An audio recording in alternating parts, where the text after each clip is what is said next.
ఇప్పుడు ఏ విషయమైతే ఈరోజు వచ్చిన విషయం, ఆంధ్రప్రదేశ్ ప్రతిష్ట బ్రాండ్ కూడా దెబ్బతినే విధంగా ప్రవర్తించారు. ఇది చాలా బాధేస్తుంది. ఇంటేనే చాలా బాధాకరంగా మనం ఏ విధంగా చెప్పుకోగలుగుతాం అనే పరిస్థితి వస్తుంది. ఇంకా వాస్తవాలను రావాల్సిన అవసరం ఉంది. ప్రభుత్వం కూడా ఆలోచిస్తున్నాం.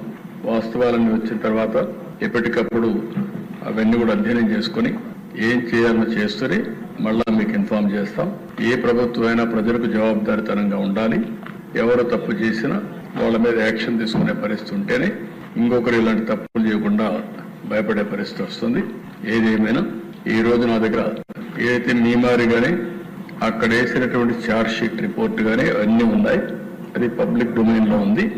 దాని తర్వాత ఏమేమి ఉన్నాయో అన్ని కూడా అధ్యయనం చేస్తాం.